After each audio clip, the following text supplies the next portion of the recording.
Mango புளிஷேரி ஒரு kind of வந்துட்டு ஒரு மாம்பழத்தில் மோர் குழம்பு பண்ண போகிறோம். நல்லா பழமாகவும் யூஸ் பண்ணலாம், இல்லை நம்ம கொஞ்சம் செங்காயாக இருக்கிற மாதிரி நம்ம யூஸ் பண்ணலாம். செங்காயம் யூஸ் பண்ணோன்னா அதுக்குள்ளே மேங்கோ கிடைக்கும், அது ஒரு புளிப்னஸ் தரும். நம்ம ஆனியன் வந்துட்டு டைஸ் பண்ணி போட்டிருக்கோம், அது கொஞ்சம் கிரன்ச்சினஸ் தரும். இந்த சீசனுக்கு மாம்பழ சீசனில் இது ஒரு ஃபியூஷனலாக இருக்குன்னு சொல்லி இந்த டிஷ்ஷை நான் எடுத்துகிட்டு வந்திருக்கேன். நீங்களே எப்படி இருக்குன்னு சொல்லி நீங்களே ரெடி பண்ணுங்கள் வீட்டில். புளிப்பான மேங்கோ எடுத்திங்கன்னா தயிர் கம்மியாக யூஸ் பண்ணுங்கள், இல்லை நல்ல ஒரு ஸ்வீட்னஸான மேங்கோ எடுத்துருக்கேன் அப்படின்னா நீங்கள் தயிர் கொஞ்சம் அதிகமாக எடுத்துக்கோங்க.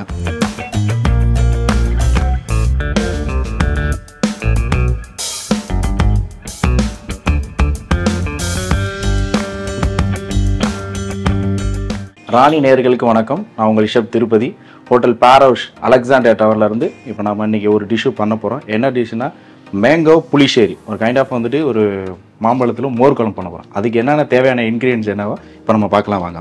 மாம்பழ புளிசேரி மோர் குழம்பு தேவையான பொருட்கள்: மீடியம் சைஸ் மாம்பழம் 1, பச்சை மிளகாய் 1, பூண்டு பற்கள் 2, கறிவேப்பிலை சிறிதளவு, மஞ்சள் தூள் 1/4 டீஸ்பூன், சின்ன வெங்காயம் 2 நறுக்கியது, தண்ணீர் 300 மில்லி, தயிர் 3 டேபிள் ஸ்பூன், தேங்காய் துருவியது அரை மூடி, சீரகம் அரை டீஸ்பூன், பூண்டு பற்கள் 4, பச்சை மிளகாய் பாதி அளவு காரத்திற்கு ஏற்ப, தேங்காய் எண்ணெய் 3 டீஸ்பூன், கடுகு அரை டீஸ்பூன், காய்ந்த மிளகாய் 3, கொத்தமல்லி இலை சிறிதளவு. ஃபர்ஸ்ட் வந்துட்டு மேங்கோ பழமாக எடுத்துட்டு அது கூட ஒரு கிரீன் சில்லி, எவ்வளோ உங்களுக்கு ஸ்பைஸியாக வேணும்னா கிரீன் சில்லி நிறைய ஆட் பண்ணிக்கோங்க, இல்லை வேணாம் அப்படின்னா ஒரு கிரீன் சில்லி மட்டும். இப்போ வந்துட்டு அந்த மாம்பழத்துக்கு அளவுக்கு ஒரு கிரீன் சில்லி போட்டிருக்கேன். அதுக்கப்புறம் 2 கார்லிக், 2 பல்லு மட்டும் எடுத்துக்கோங்க. அதுக்கப்புறம் கரி லீவ்ஸ்,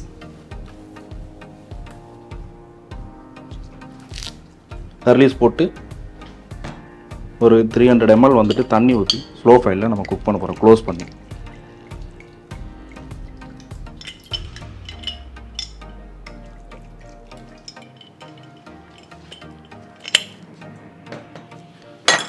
அது கூட கொஞ்சமாக மஞ்சத்தூள் க்ளோஸ் பண்ணிடுங்க. ஒரு 15 to 20 minutes க்ளோஸ் பண்ணி குக் பண்ண போகிறோம். இதுக்கு தேவையான அரவை ஒன்று, தேங்காய் பேஸ்ட் ஒன்று ரெடி பண்ணணும். அது என்னென்ன ரெடி பண்ணணும்னு சொல்லி நான் இப்போ உங்களுக்கு சொல்கிறேன். இதில் அரை மூடி தேங்காய்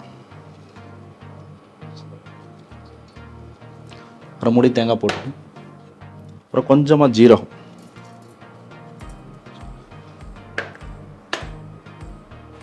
கார்லிக் ஒரு 4, ஒரு கிரீன் சில்லியில் ஒரு 1/2 கிரீன் சில்லி எடுத்துங்க. அப்புறம் கொஞ்சம் கருவேப்பிலை, நல்ல ஒரு பைன் பேஸ்ட்டாக ரெடி பண்ணுங்க. கொஞ்சமாக தண்ணி ஊற்றி கொஞ்சம் பைன் பேஸ்ட்டாக ரெடி பண்ணிங்கன்னா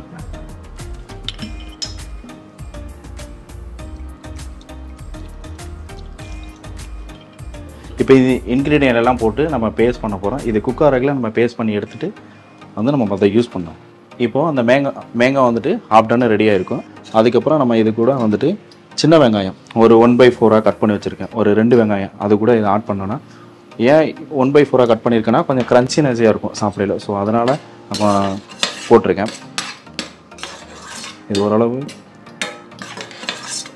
நான் மிக்ஸ் பண்ணி விட்டு பண்ணுங்க. கொஞ்சம் ஸ்லோ ஃப்ளேமில் இதை குக் பண்ணிங்கன்னா நல்லா மாய்ஸாக ஆயிரும். நம்ம தண்ணி ஊற்றி மேங்கோவிலேருந்து அந்த வாட்டீஸு எல்லாமே சேர்ந்து நல்ல ஒரு திக்கான ஒரு கன்சிஸ்டன்சிக்கு வரும். அந்த டைமில் நம்ம என்ன பண்ணோன்னா, நம்ம அரைச்சி வச்சுருக்க தேங்காய் அதை இதில் ஆட் பண்ணணும். அதை அரைச்சிட்டு வந்திருக்கோம், அது எவ்வளோ பைன் பேஸ்ட்டாக வந்திருக்குன்னு நீங்களே பாருங்கள். இந்த பேஸ்ட்டில் வந்துட்டு நம்ம ஒரு லாடியில் எடுத்து யூஸ் பண்ண போகிறோம்.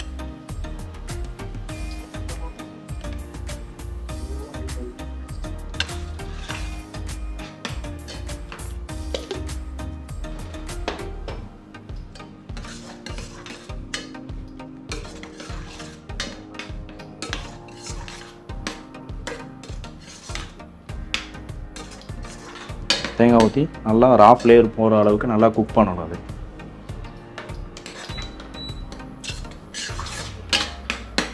தேங்காய் குக் ஆகிற டைமில் இன்னும் மேங்கோ நல்லா மசி ஆயிரும். இதில் நம்ம வந்துட்டு நல்லா பழமாகவும் யூஸ் பண்ணலாம், இல்லை நம்ம கொஞ்சம் செங்காயாக இருக்கிற மாதிரி நம்ம யூஸ் பண்ணலாம். செங்காயம் யூஸ் பண்ணோன்னா அதுக்குள்ளே மேங்கோ கிடைக்கும், அது ஒரு புளிப்னஸ் தரும். நம்ம ஆனியன் வந்துட்டு டைஸ் பண்ணி போட்டிருக்கோம், அது கொஞ்சம் க்ரன்ச்சினஸ் தரும். மேங்கோவோட ஸ்வீட்னஸ்ஸு, அப்புறம் க்ரீன் சில்லியோட ஸ்பைசி, ஆனியனோட ஸ்பைசி இருக்குது, அதையும் க்ரன்ச்சினஸ்ஸு. இதை லாஸ்ட்டில் நம்ம தாளிச்சு ஒன்று கொட்டுவோம் பொரிச்சு, அதை நம்ம அதை பார்ப்போம். இது ரைஸ் கூட வச்சு சாப்பிட்டிங்கன்னா இது நல்லா இருக்குது. அதுவும் இந்த சீசனுக்கு, மாம்பழம் சீசனில் இது ஒரு ஃபியூஷனலாக இருக்குன்னு சொல்லி இந்த டிஷ்ஷை நான் எடுத்துகிட்டு வந்திருக்கேன். நீங்களே எப்படி இருக்குன்னு சொல்லி நீங்களே ரெடி பண்ணுங்கள் வீட்டில்.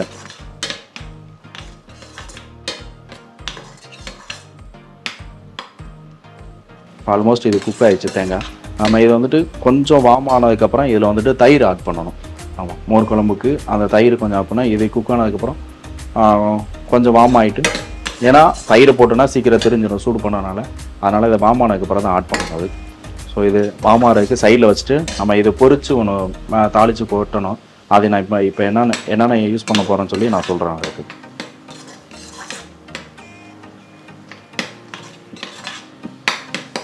இப்போ வாங்க நம்ம அடுத்து இதை ஆற வச்சுட்டு தாளிப்பு நம்ம ரெடி பண்ணலாம். நம்ம பண்ண மோர் குழம்புக்கு ஒரு தாளிப்புன்னு நல்லா ஃப்ளேவர்ஃபுல்லான ஒரு தாளிப்பு ரெடி பண்ண போகிறோம். அதுக்கு என்னென்ன தேவையான இன்க்ரீடியன்ட்டுன்னு நம்ம பார்க்கலாம். பேனு சூடானதுக்கப்புறம் கோகோனட் ஆயில் நான் யூஸ் பண்ண போகிறேன், ஏன்னா இது ஒரு கேரளா டிஷ்ஷனால டோக்கோ யூஸ் பண்ணுறேன். உங்களுக்கு என்ன ஆயில் அவைலபிளாக வீட்டில் இருக்கோ ஸோ நம்ம அந்த ஆயிலை யூஸ் பண்ணிக்கலாம். இப்போ கோகோனட் ஆயில் எடுத்துருக்கேன், ஒரு 3 டீஸ்பூன் அளவுக்கு ஊற்றிட்டு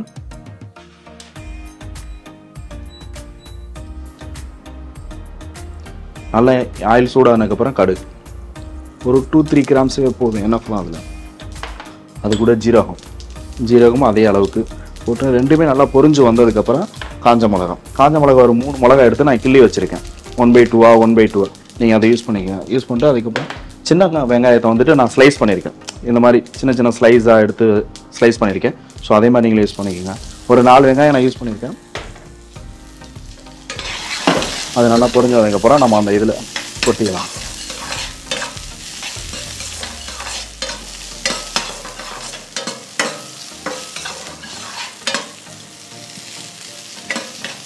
இது ரொம்ப ப்ரௌன் ஆகணும்னு அவசியம் இல்லை, லேசாக வந்துட்டு ஆனியன் வந்து டிரான்ஸ்பரண்ட் ஆனாவே போதும் நமக்கு.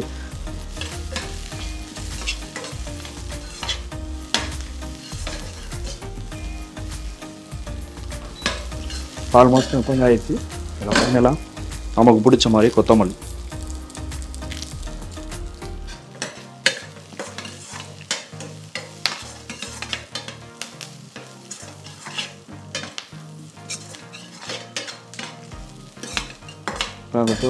தாளிப்பு ரெடி ஆயிடுச்சு. நம்ம ஏற்கனவே மோர் குழம்பு பண்ணி வச்சுருக்கோம், இப்போ அதை அதில் கொட்ட போகிறோம்.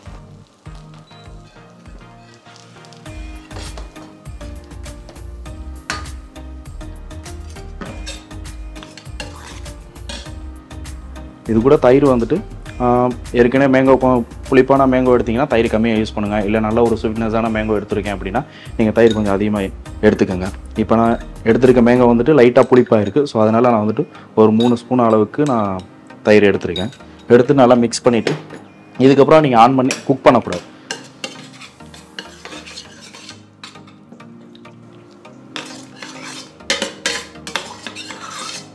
நல்ல ஒரு ஸ்ட்ரெச்சில் வந்துருக்கு, எனக்கே ஆச்சரியமாக இருக்குது. அதுக்கப்புறம் நம்ம பொரிச்சு வச்சுருக்க தாளிப்பை வந்துட்டு இதில் கொட்டினோமா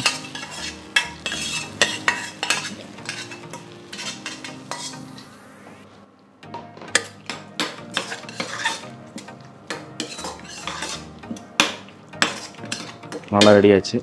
மேலே கொஞ்சம் கொத்தமல்லி,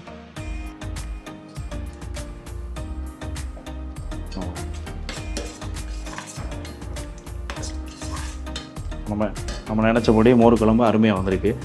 ஆமாம், நீங்களே வீட்டில் செஞ்சு எல்லோரும் சாப்பிட்டு பாருங்கள். ரைஸ் கூட நல்லா சுட சாதம் எடுத்து நீங்கள் ரைஸில் கூட வச்சு சாப்பிட்டிங்கன்னா இன்னும் நல்லாயிருக்கும். நான் உங்களுக்கு பிளேட் பண்ணி காமிக்கிறேன். இப்போ மாம்பழம் புளிசேரி ரெடி ஆயிடுச்சு. அப்போ எப்படின்னு எடுத்து உங்களுக்கு நான் காமிக்கிறேன்.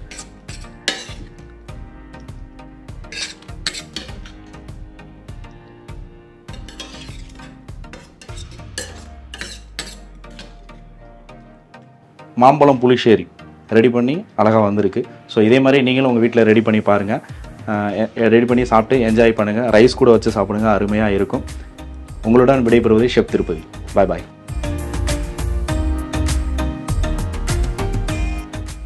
மாம்பழ புளிசேரி மோர்க்குழம்பு செய்முறை.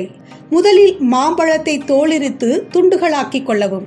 ஒரு பாத்திரத்தில் நறுக்கிய மாம்பழம், பச்சை மிளகாய், 2 பூண்டு பற்கள், கறிவேப்பிலை, மஞ்சள் தூள் மற்றும் 300 மில்லி தண்ணீர் சேர்த்து அடுப்பில் வைக்கவும். பாத்திரத்தை மூடி மிதமான தீயில் 15 முதல் 20 நிமிடங்கள் மாம்பழம் மென்மையாகும் வரை வேக விடவும். மாம்பழம் வெந்து கொண்டிருக்கும் போது ஒரு மிக்சி ஜாரில் துருவிய தேங்காய், ஜீரகம், 4 பூண்டு பற்கள், அரை பச்சை மிளகாய், சிறிதளவு கறிவேப்பிலை மற்றும் தேவையான அளவு தண்ணீர் சேர்த்து நன்கு மையாக அரைத்து தனியாக வைக்கவும். மாம்பழம் நன்கு வெந்ததும் நறுக்கிய சின்ன வெங்காயத்தை சேர்க்கவும். சின்ன வெங்காயத்தை சற்று பெரிய துண்டுகளாக நறுக்கி சேர்ப்பது சாப்பிடும்போது ஒரு தனித்துவமான கிரஞ்சி தன்மையை தரும். நன்கு கலந்து வெங்காயம் சற்று மென்மையாகும் வரை மேலும் சில நிமிடங்கள் வேக விடவும். இந்த சமயத்தில் மாம்பழத்தில் இருந்து வரும் தண்ணீர் சேர்ந்து ஒரு கெட்டியான பதம் கிடைக்கும். இப்போது அரைத்து வைத்த தேங்காய் விழுதை சேர்த்து தேங்காயின் பச்சை வாசனை போகும் வரை மிதமான தீயில் நன்கு கிளறிவிடவும். தேங்காய் வேகும் போது மாம்பழம் மேலும் மென்மையாகும். குழம்பு ஓரளவுக்கு சூடானதும் அடுப்பை அணைத்து மாம்பழ புளிசேரியை சற்று ஆறவிடவும்.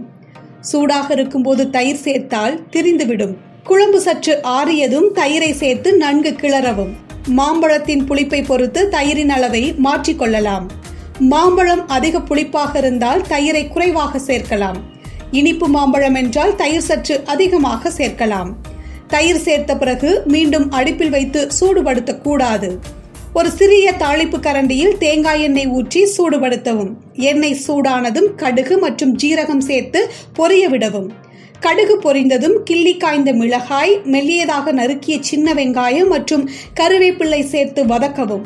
வெங்காயம் பொன்னிறமாக மாற தேவையில்லை. சற்று கண்ணாடி பதம் வந்தாலே போதும். தயார் செய்த தாளிப்பை தயிர் சேர்த்த மாம்பழ புளிசேரி மீது கொட்டவும்.